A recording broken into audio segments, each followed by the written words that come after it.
Malamak si scooter ang dating at more aggressive ang kanyang body and design. Ito ang Honda Click 160. Silipin natin ngayong araw. Tara!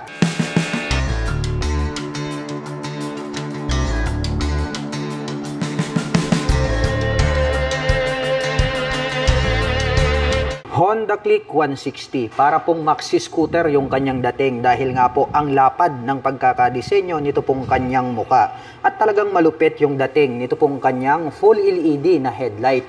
At mayroon pa po itong mahabang split na daytime running light hanggang rito sa bandang itaas. At located naman po rito yung kanyang LED na turn signals. Combination po pala ng gray at glossy black. Ito pong kanyang front face cover. Ito pong kanyang visor is glossy black po siya. At ito pong kanyang handlebar cover, black tapos glossy black. At dito po sa middle, nagkaroon po siya dyan ng Honda decal. Silipin naman po natin ito pong kanyang side profile. Dahil ito po yung part na kung saan ay talagang napaka-bulky nito pong kanyang front face cover. Dito po pala sa bandang harapan, may nakalagay po rito na Click 160 in blue color. Habang dito naman po sa kanyang side profile, may nakalagay naman po rito na Honda 160 in white color. Tapos nagkaroon siya ng lining na blue. So yan po yung ating makikita na decal dito po sa kanilang Honda Click. At sharp po yung mga edges. Kaya kung inyong makikita, talagang matulis yung pagkakadesenyo nito pong kanyang front face cover. At talagang muscular dahil makikita natin dito na talagang nagkaroon siya ng mga muscle. At mapunta naman po tayo rito po sa kanyang front suspension. Ito po ay gumagamit ng traditional telescopic fork na black color. Itim din po ang kulay nito pong kanyang front fender. At napansin ko lang ito pong kanyang cast wheel is matte brown color po siya. At ito po ay gumagamit ng single rotor disc brake with single pot caliper na Tokico ang brand name. At ang sukat po ng kanyang gulong rito po sa bandang harapan, ito po ay mayroong sukat na 100 by 80-14. At ito po ay naka-tubeless na. Mapunta naman po tayo rito po sa kanyang digital meter panel display. Naka-fully digital meter panel display po ito. At dito po sa bandang itaas, ito po yung kanyang mga light indicators. At mayroon din po siya ritong 2-button selector. At pagdating naman po sa kanyang mga button selectors, mayroon po itong high beam and low beam, horn at ang kanyang turn signal selector. Habang dito naman po sa kabila, mayroon po itong auto stop start system at ang kanyang electric starter. Itim po ang kulay nito pong kanyang mga brake levers. At mayroon na rin po pala itong park brake lock. Pag-usapan naman po natin ang kanyang ignition. Ito po palang ating Honda Click 160 ay gumagamit na po ito ng smart keyless system para po rito sa kanyang ignition.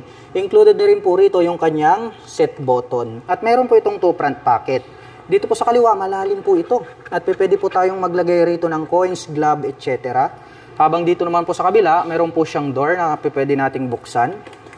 And then pagbukas po natin, malalim din po ito at pwede po tayong maglagay rito ng mobile phones. At bukod dyan, ay meron na rin po pala siyang built-in na USB Type-A port. So gagamit ka na lang po rito ng charging cable, ay makakapag-recharge na po kayo ng inyong mga dalang mobile phones at gadgets. At meron din po siyang integrated na utility hook dito sa gitna. At combination po pala ng white color at black color, ito pong kanyang pairings. At ang luwag po, nito pong kanyang gulay board. Black color po siya at may cover naman po siya na anti-slip kaya hindi ka dudulas rito. At ito pong kanyang upuan, malapad po siya. And then, malambot din po. Ayan, bumabaon yung ating kamay. Kaya more comfortable po siyang sakyan. Itim naman po ang kulay nito pong kanyang set cover. Buksan naman po natin itong kanyang upuan para masilip natin itong kanyang underseat compartment. Maluwag din po siya. Sa tansya po, kayang-kaya naman po rito ang isang half-face helmet. At bukod dyan, marami na rin po kayong mailalagay rito ng mga personal na gamit. At dito na rin po pala located dito pong kanyang fuel tank. At ito po pala ay mayroong fuel tank capacity na 5.5 liters. At mayroon naman po itong fuel consumption na 45 km per liter. Close natin itong kanyang upuan. At ang Honda Click 160 ay meron po itong 778mm na seat height. Ngayon naman ay susubukan nating sakyan para malaman natin kung gaano nga ba ito kataas. Para po sa mga magtatanong, ang aking height is just around 5'6". At kitang-kita nyo naman, lapat na lapat yung ating paa into the ground. Kaya masasabi ko na more comfortable ito para sa mga tulad ko na 5'6" in height. At para naman po sa mga kababayan natin na hindi naman masyado katangkaran, nothing to worry about. Dahil sa tansya ko naman ay kayang-kaya po itong i-maneuver na mga 5'3" and above. Makapal po ito pong kanyang integrated na grab bar. Black color naman po siya. At ito pong kanyang side profile, ang decal na makikita natin dito ay combination po ng white, blue, and then black. At may makikita tayo rito na click na nakalagay. So before may emblem, no? Ngayon decal po yung nakalagay. At para sa akin, very attractive yung pagkakaroon niya dito ng tatlong kulay dito sa kanyang side profile. Dahil combination ito ng black, and then ang ganda ng pagkakaroon niya ng touch ng glossy white rito. More attractive po siya. And then gray color naman po rito sa bandang itaas. At ito po pala ay equipped with side stand engine cut-off switch. Once po na naka-engage itong kanyang side stand, ay hindi na po tatakbo ito pong ating scooter. Kaya safe na safe kapag mayroong side stand engine cut-off switch. At ito pong ating pillion step para sa ating back rider is alloy po siya, not fadable, so goods yan. At metal naman po na tubular black color, ito pong kanyang center stand. At ito naman pong kanyang engine CVT cover is black color po siya. At may naka-intact naman po dyan na Honda. Itim din po ang kulay nito pong kanyang airbox cover at may nakalagay naman po dyan na ASP Plus, also known as Enhanced Smart Power Plus. At ito po pala ay gumagamit ng single shock absorber para po rito sa kanyang rear suspension. At ang kanya naman pong braking system dito sa likuran, gumagamit po ito ng mechanical trailing or yung tinatawag po nila na drum brake. At ito pong kanyang cast wheel is matte brown color. At ang sukat naman po ng kanyang gulong rito sa likuran, ito po ay mayroong sukat na 120 by 70-14. Ang lapad po nito pong kanyang likurang gulong. Silipin naman po natin itong kanyang taillight. Unique din po pala ng pagkakadesenyo nitong kanyang taillight. Naka full LED na rin po yan. At naka-pop up naman po rito sa bandang ibaba ito pong kanyang mga LED na turn signals.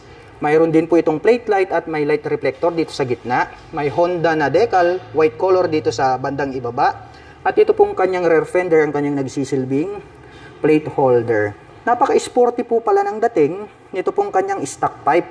Dahil combination po ito ng black and then gray color. At mayroon naman po itong single exhaust. At mayroon na din po pala siyang integrated na mudguard na kung saan ay protection naman para hindi po matalsikan ng putik or dumi yung other body parts nitong ating scooter. At pagdating naman po sa kanyang cooling system, ito po pala ay naka-liquid cooled. Kaya kung mahilig po kayong mag long rides, lahat po ng mga scooter na naka-liquid cooling system ay matibay pagdating po sa mga malalayong biyahe. Kahit na ibabad nyo maghapon magdamag ay talagang maaasahan.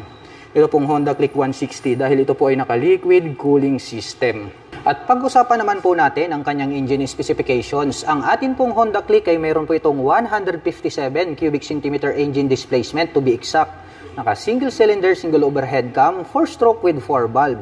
At nakakapag-provide po ito ng maximum power na 11.3 kW at 8,500 RPM.